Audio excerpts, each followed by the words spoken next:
Hello दोस्तों, tricks for all students में आप सभी का एक बार फिर से स्वागत है। आज के इस वीडियो में हम फर्स्ट सेमेस्टर का एक सब्जेक्ट है इन्वायरमेंट साइंस का, तो इसी सब्जेक्ट से के रिगार्डिंग एक इम्पॉर्टेंट क्वेश्चन पेपर है 2022 का, तो इसको हम देखेंगे आज। ठीक है, आपका एक सब्जेक्ट है AEC, तो आज हम इसके लिए एक इम्पॉर्टेंट क्वेश्चन पेपर यहाँ पे दिखाया गया है, तो इसको हम देखेंगे। इंपॉर्टेंट है, प्लीज़ पूरा देख लेना।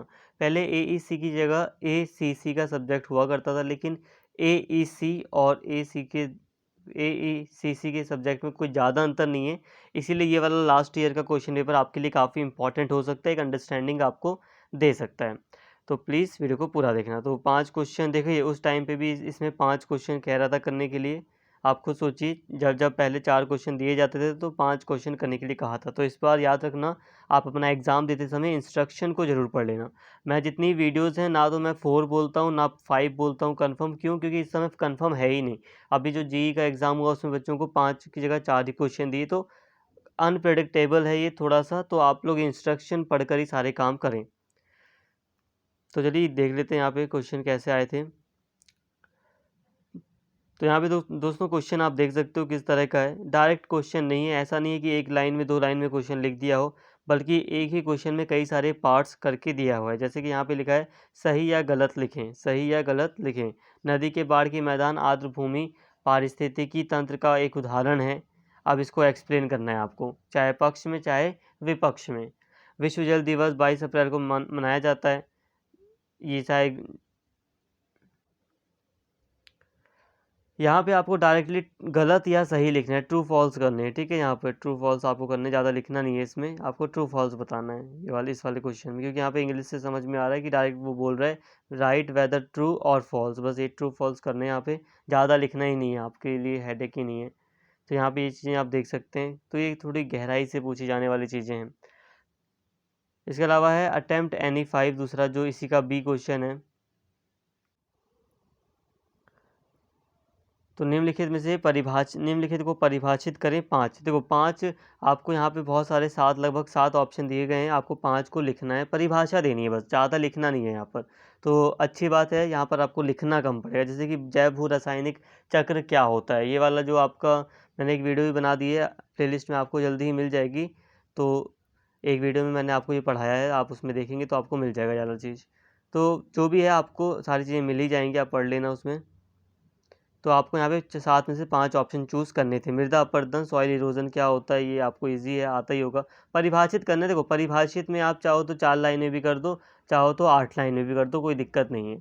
ठीक है, ऐसे है, क्योंकि हम परिभाषा कर जब हम दे रहे हैं तो हम थोड़ा डिटेल में भी बता सकते हैं, तो ठीक है इतना।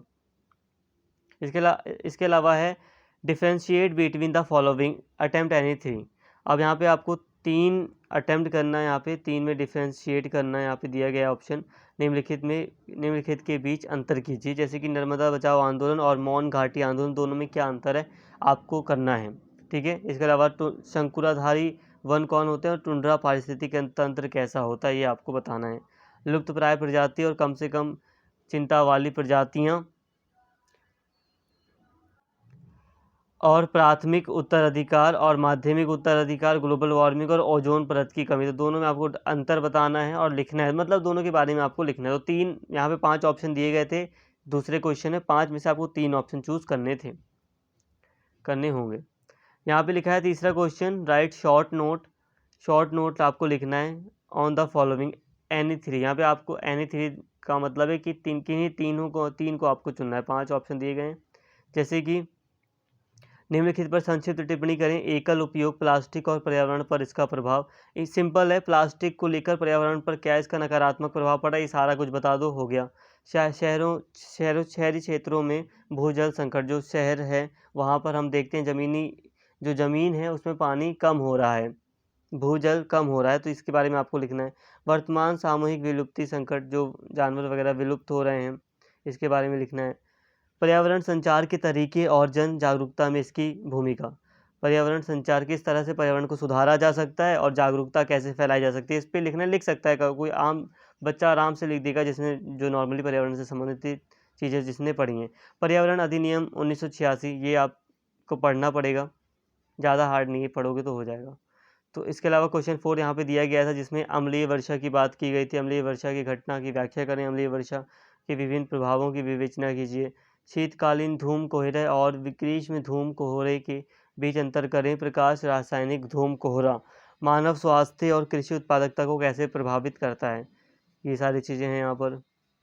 5वां क्वेश्चन आप देख सकते हैं यहाँ पर जो दिया गया है कि सतत विकास के किन्हीं 5 संकेतकों को संक्षेप में बताइए। सतत विकास का मतलब है कि जो सस्टेनेबल डेवलपमेंट है, मतलब हम ऐसे इस तरह से अपने संसाधनों को खर्च करें कि वो आने वाली पीढ़ी के लिए भी बने रहें। तो ये सारी चीज़ें थी। उपयुक्त उदाहरणों की सहायता से स्पष्ट कीजिए कि किस प्रकार सतत विकास पर्यावरण की रक्षा करने के साथ साथ किसी राष्ट्र के दीर्घकालीन आर्थिक विकास को सक्षम रखने से जोड़ा जा सकता है। मतलब क्वेश्चन कह रहा है कि किस तरह आपको थोड़े उदाहरण देके समझाओ कि किस तरह हम सतत विकास के साथ पर्यावरण की रक्षा भी करें और देश का आर्थिक विकास भी करें। सिंपल सी बात है, अगर आप देश को तरक्की पर ले जाने चाहते हो तो पर्यावरण का नुकसान करोगे आप, लेकिन सतत विकास के तहत आपको दोनों काम करने हैं, पर्यावरण की रक्षा भी करनी है और देश में आर्थिक विकास भी करना है। तो ये काम कैसे कर सकते हो, उदाहरण देकर आपको एक्सप्लेन करना था यहाँ पर। एक क्वेश्चन है यहाँ पर 6 क्वेश्चन आप देख सकते हैं, खास श्रृंखला वगैरह यहाँ पे लिखनी है आपको। खास श्रृंखला से संबंधित क्वेश्चन है, आप पढ़ सकते हैं यहाँ पर। जो खास श्रृंखला के बारे में जो भी आपको पढ़ा है, आपने पढ़ा है, वो सारा आपको लिखना था वहाँ पर। 7वां क्वेश्चन यहाँ पे देख सकते हैं, जल विद्युत ऊर्जा का उपयोग। नदियों से जो जल विद्युत बनती है वो एक नवीकरणीय ऊर्जा का एक विकल्प है। उचित उदाहरण देकर अपने कारणों की पुष्टि कीजिए कि किस तरह से जो जल विद्युत है वो काफ़ी अच्छी है, आपको ये बताना है। क्वेश्चन को थोड़ा समझना पड़ेगा, क्वेश्चन थोड़ा आपसे अजीब तरीके से पूछा है, लेकिन आपको क्या लिखना है ये इंपॉर्टेंट है आपके लिए। जैसे कि अगर मैं चाहूँ तो इसमें सिर्फ लिख दूँ कि जल विद्युत क्यों अच्छी है, जल विद्युत किस लिए अच्छी है, क्या अच्छाइयाँ हैं जल विद्युत के बारे में, तो पूरा आंसर कन्फर्म सही जाएगा। भारत के राष्ट्रीय और मिशन तथा जलवायु परिवर्तन शमन लक्ष्यों और सतत विकास लक्ष्यों को प्राप्त करने में इसकी भूमिका पर संक्षेप चर्चा करें। 8वां क्वेश्चन जो कि लास्ट क्वेश्चन है, मरुस्थलीयकरण से संबंधित है कि किस तरह मरुस्थल फैल रहा है, भूमि जो है वो अनउपजाऊ हो रही है और इसके कारणों पर चर्चा कीजिए। मरुस्थलीकरण का अर्थ शुष्क क्षेत्रों में रहने वाले समुदायों में बढ़ती आर्थिक और सामाजिक असुरक्षा से कैसे जुड़ा है। कृषि क्षेत्र में कुछ ऐसे उपायों की संक्षेप में व्याख्या कीजिए जो भूमि निम्नीकरण को रोकने में मदद कर सकते हैं। तो ये सारी चीज़ें थी, बस एक क्वेश्चन पेपर आपको दिखाना था जो मैंने दिखा दिया। यहाँ पर आप कुछ बातों का यहाँ पर आप ध्यान दें, जैसे कि ये जो क्वेश्चन है यहाँ पर थोड़े से हार्ड हैं। हार्ड किस लिए, क्योंकि जिस हिसाब से हम सब्जेक्ट की बात करते हैं, इन्वायरमेंट साइंस के आप सब्जेक्ट को ही देखो बस, ज़्यादा इधर ये मत सोचो कि ये दूसरा सब्जेक्ट है AECC का है, यहाँ पे अभी ध्यान मत दो। इन्वायरमेंट साइंस के अगर हम सिलेबस को देखें तो वो काफ़ी ईजी है। ईजी इसलिए कि जो सिलेबस है उसमें हमें पॉल्यूशन वगैरह के बारे में पढ़ना है, प्रदूषण के बारे में पढ़ना है, ज़मीन मिट्टी के बारे में पढ़ना है, पर्यावरण के बारे में पढ़ना है, कुल मिलाकर कहा जाए तो वो काफ़ी इजी होता है। और इजी है, हकीकत में इजी है, इसका सिलेबस काफ़ी इजी है पढ़ने में। लेकिन जब हम इसके क्वेश्चंस को देखते हैं एग्ज़ाम में किस तरह के क्वेश्चन पूछे जा रहे हैं तो थोड़े से हार्ड लगेंगे आपको। लगभग आपको 8 क्वेश्चन में मैक्सिमम आपको 2 ही क्वेश्चन ऐसे मिलेंगे जो काफ़ी आसान लगेंगे, जिन पर आप कुछ लिख सकते हैं। तो फिर भी आपको 2 क्वेश्चन और ढूँढने पड़ेंगे जिन पे आपको मेहनत करनी पड़ेगी, क्योंकि इस क्वेश्चन पेपर के अकॉर्डिंग आपको 4 क्वेश्चन करने थे और हो सकता है आपके एग्ज़ाम में आपको 4 करने हों। बाकी अगर वो लोग आपको 5 करने को कहेंगे तो मे बी पॉसिबल है कि वो लोग आपको 10 क्वेश्चन दें। तो कुल मिलाकर ये है कि लगभग 25% जो पेपर होता है वो ईज़ी आएगा। इसका 25% पेपर काफ़ी ईज़ी आएगा, जिसमें आप बना कर भी काफ़ी कुछ लिख सकते हैं। हल्का-हल्का भी पढ़ लिया है तो काफ़ी कुछ 25% लिख सकते हैं। लेकिन हमें कम से कम 50% हमारी पकड़ होनी चाहिए पूरी तरह, ताकि हम पूरा पेपर कर सकें। इसके लिए आपको थोड़ा डिटेल में पढ़ना पड़ेगा। और एक बात ध्यान देना, जो आप पढ़ रहे हो